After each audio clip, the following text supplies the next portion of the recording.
Good day, ladies and gentlemen, it's me, the one and only Adrian Chambly, and today I'll be looking at Sonic the Hedgehog, and the version I'll be looking at it on is on the Sega Genesis Classic Collection. Sonic was released in 1991 for the Sega Genesis, and it was Sega's answer to Nintendo's Super Mario. The blue blur would prove to be a force to be reckoned with, as Sonic the Hedgehog would go on to sell 15 million copies worldwide. Storytime.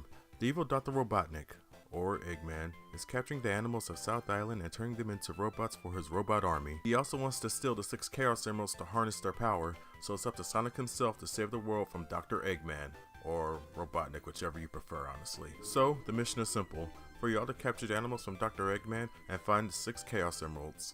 Okay, time for the gameplay. Sonic is a platformer that has a heavy emphasis on speed. Speed is Sonic's best friend in this game, and with enough space, momentum, and good timing, it can blaze through certain levels within seconds. There are 7 zones in the game, and every zone with the exception of the 7th zone has 3 acts to them, and at the end of every 3rd act you have a boss fight with Dr. Eggman.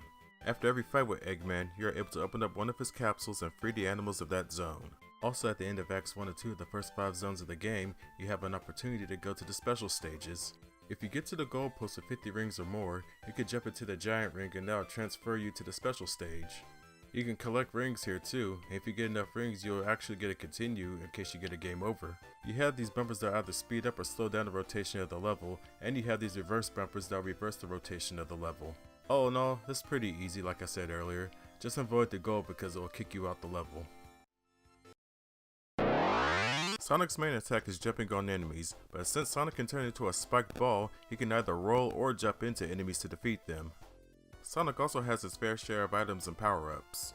You have the classic rings, and just like Mario's coins, if you collect 100 of them, you get an extra life. Sonic's rings also acts as his health. As long as you have 1 ring, Sonic can take a hit from an enemy, but that won't protect you from instant death hazards like bottomless pits, being crushed, and drowning. You also have item boxes that will give you either 10 rings, a shield, an extra life, speed shoes, or invincibility. The game overall is responsive and easy to pick up and play. The sound quality is good overall. You have the iconic ring sound when you collect a ring, and you also have the iconic chime when you get a Chaos Emerald. As good as the sound effects are, the music to me is the highlight of the game. It's well known that the Genesis didn't have great sound quality, especially compared to the Super Nintendo, but they were able to create some high quality music for this game. While not every track is good, the good music in this game is really good, my favorites being Spring Guard Zone and the boss theme. My only real issue is, the game's main advertisement was speed, and yet half the levels are pretty slow paced. Labyrinth Zone has an excuse of being underwater. Marble Zone, however, no excuses. The music is boring, the level design is boring, the whole level in general is boring. However, in Labyrinth Zone, I did experience some slowdown. However, it only happened twice to me, so I can't complain too much. And while the controls are smooth for the most part, there are some moments where you won't have enough speed to go up a hill or a ramp, and you'll have to backtrack a few steps to gain momentum to progress. It's not a huge issue, but it can get a little annoying at times. Overall, this game is what Sega needed to take the next step in the console wars back in the 90s. It's an enjoyable experience for all ages, and while I don't think it's better than Mario 3 or Mario World, I would rather play this game than Mario 1 and Mario 2. It's fast, it's fun, and it's a classic.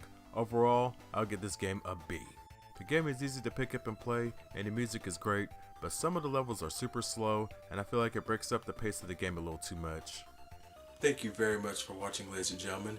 If you like this video, be sure to smash that like button, give that subscribe button a good KO punch, and I will see you next time. Thank you once again. You all have a nice day. Take care of yourselves, be safe, and remember, geek culture is for everyone, and let's keep it fun.